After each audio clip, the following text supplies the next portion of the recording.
बांग्लादेश में student protest कर रहे हैं। इस प्रोटेस्ट से संडे को लगभग 100 लोग मारे गए और इसी प्रोटेस्ट के वजह से लास्ट मंथ भी 150 लोग मारे गए थे।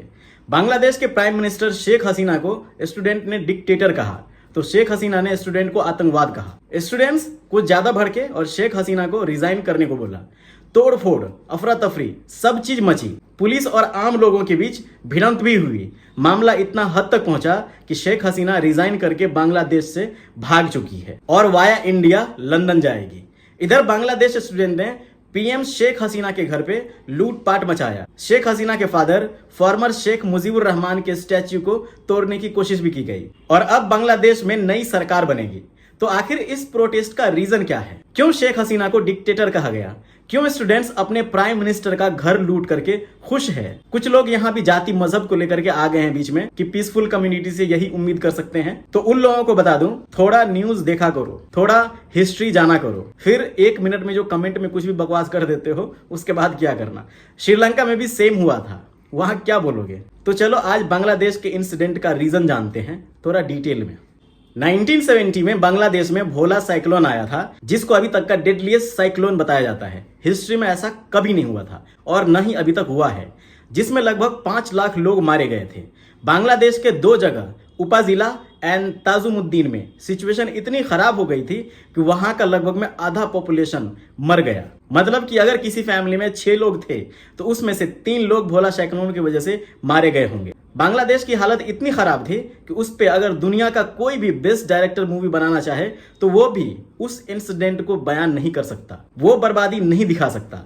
लेकिन इसके बावजूद भी वेस्ट पाकिस्तान, जो अभी पाकिस्तान है, के तरफ से ज्यादा कुछ सपोर्ट नहीं मिला। ईस्ट पाकिस्तान को अपने हाल पे छोड़ दिया, जबकि वेस्ट पाकिस्तान हर चीज यहां से चाहता था, बट हेल्प के नाम पे जीरो था, या तो बहुत लिमिटेड था। और सिर्फ 1970 भोला साइक्लोन ही नहीं, बल्कि इससे पहले भी 1958, 1962 एंड 1965 में साइक्लोन आया और काफी नुकसान हुआ, जिसमें लाखों लोग मारे गए। लेकिन स्टिल वेस्ट पाकिस्तान की तरफ से कुछ ज्यादा सपोर्ट नहीं मिला।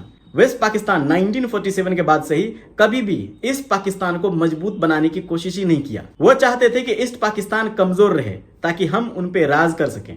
मिलिट्री से लेके एक्सपोर्ट, इंपोर्ट, इनकम सब वेस्ट पाकिस्तान का ज्यादा था। वहां का इंफ्रास्ट्रक्चर डेवलप हो रहा था, लेकिन ईस्ट पाकिस्तान का डूब रहा था। वेस्ट पाकिस्तान उर्दू भाषा जबरदस्ती, जो अभी बांग्लादेश है उसको ईस्ट पाकिस्तान बोला जाता था, उसमें थोपना चाह रहा था, इंप्लीमेंट करना चाह रहा था। और जिन्ना ने पब्लिकली स्पीच दिया था कि अब से बांग्लादेश का भाषा सिर्फ उर्दू होगा और कोई लैंग्वेज नहीं बोली जाएगी। बट सच तो यह था कि ईस्ट पाकिस्तान और जो बंगाल का एरिया इंडिया में पड़ता था वो मोस्टली बंगाली बोला करते थे। ईस्ट पाकिस्तान इस्लामिक नहीं बल्कि डेमोक्रेटिक को सपोर्ट करते थे, अपने बंगाली कल्चर को छोड़ना नहीं चाह रहे थे। इसलिए जो लोग प्रोटेस्ट देख करके बोल रहे हैं कि पीसफुल कम्युनिटी ही ये सब कर सकते हैं, उससे मैं यही बोलना चाह रहा हूं कि पहले न्यूज देखो, हिस्ट्री पढ़ो, रियलिटी पता चलेगी।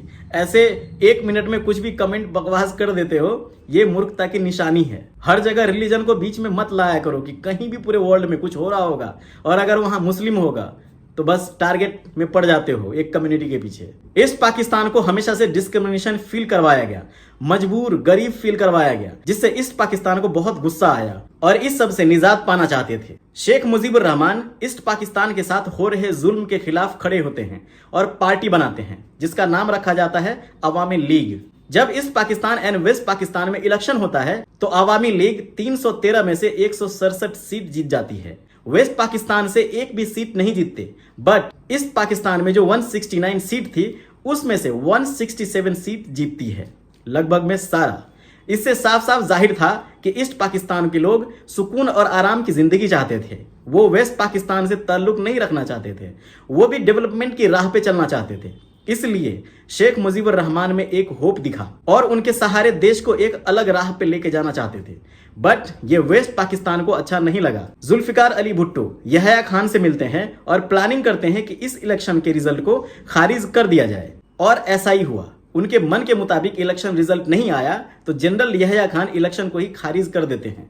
इससे ईस्ट पाकिस्तान में और तहलका मच गया और मुजीबुर रहमान अब खुल के आजादी की बात करने लग गए, राइट्स की बात करने लग गए, फ्रीडम की बात करने लग गए, इस पाकिस्तान के लोगों के भलाई की बात करने लग गए। और वही टाइम था जब पहली बार मुजीबुर रहमान ने कहा कि हम देश अलग चाहते हैं। इस वजह से बाद में मुजीबुर रहमान को वेस्ट पाकिस्तान में अरेस्ट कर लेते हैं कि ये देश को बांटने की साजिश कर रहे हैं। लेकिन इसी बीच अरेस्ट से पहले शेख मुजीबुर रहमान ने अनाउंस कर दिया था कि अब से ईस्ट पाकिस्तान वेस्ट पाकिस्तान से अलग देश होगा और इसका नाम होगा बांग्लादेश, यानी कि बंगालियों का देश। इसके बाद बहुत प्रोटेस्ट मूवमेंट हुए और उस वक्त भी वेस्ट पाकिस्तान ने ईस्ट पाकिस्तान के स्टूडेंट को मारा। वहां के आर्मी ने यहां के लोगों के ऊपर जुल्म ढाया और इसी सेपरेशन मूवमेंट के टाइम 1971 में इंडिया की एंट्री होती है। इंदिरा गांधी जब ईस्ट पाकिस्तान, जो अभी बांग्लादेश बन गया था, के बारे में जब जानी कि इतना जुल्म ढा रहा है वेस्ट पाकिस्तान, तो उन्हें बहुत तकलीफ होती है और बांग्लादेश के सपोर्ट में खड़ी हो जाती है। जब इंडिया बांग्लादेश का साथ दे रहा होता है,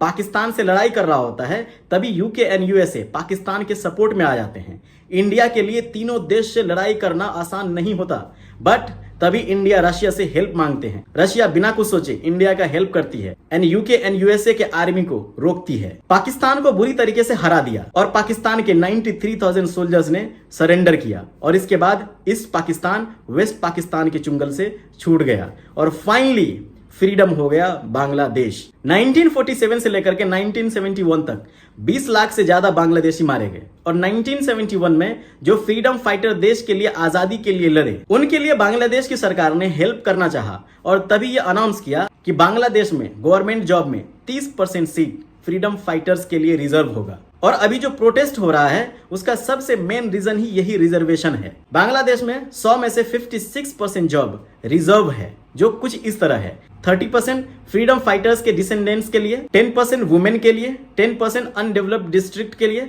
5% इंडिजीनियस कम्युनिटीज के लिए एंड 1% डिसेबल लोगों के लिए।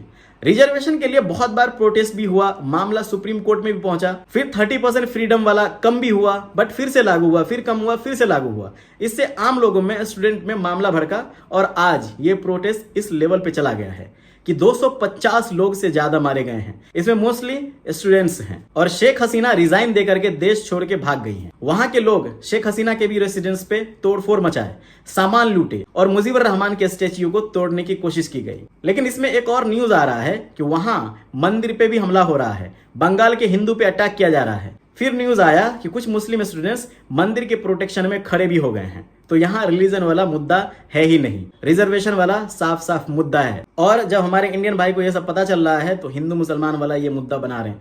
प्लीज मत करो।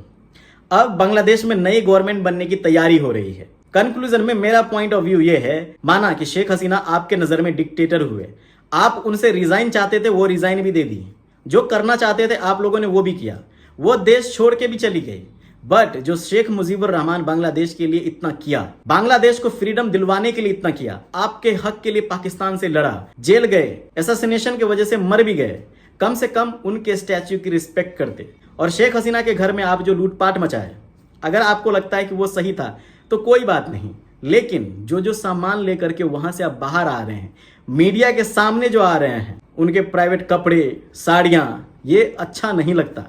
खास करके एक स्टूडेंट्स पे अच्छा नहीं लगता। आप जो चाहते थे आपको मिल गया, अब आपके ऊपर है आपके अपने देश की गरिमा की रक्षा कैसे करें।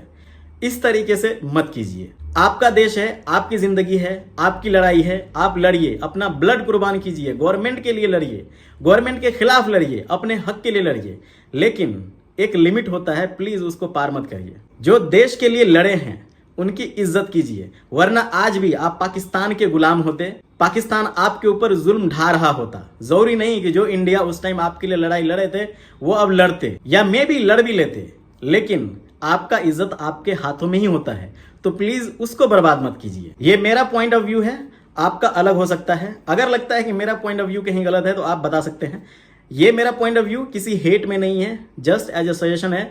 मैं भी एक स्टूडेंट लाइफ से गुजरा हूं, मुझे पता है कि कहां हक के लिए लड़ना चाहिए और कहां पे थोड़ा सा पीछे बैक हो जाना चाहिए। जहां देश की इज्जत की बात आती है वहां हमें थोड़ा सा झुक जाना चाहिए। अपने हक के लिए आप जितना लड़ सकते हैं लड़ें, और आप तो जो चाहते थे वो तो मिल भी गया। फिर ये जो प्राइवेट कपड़े हैं उसको लेकर के सामने मीडिया के सामने दिखाना, ये अच्छी बात नहीं है। आपका क्या पॉइंट ऑफ व्यू है, प्लीज कमेंट।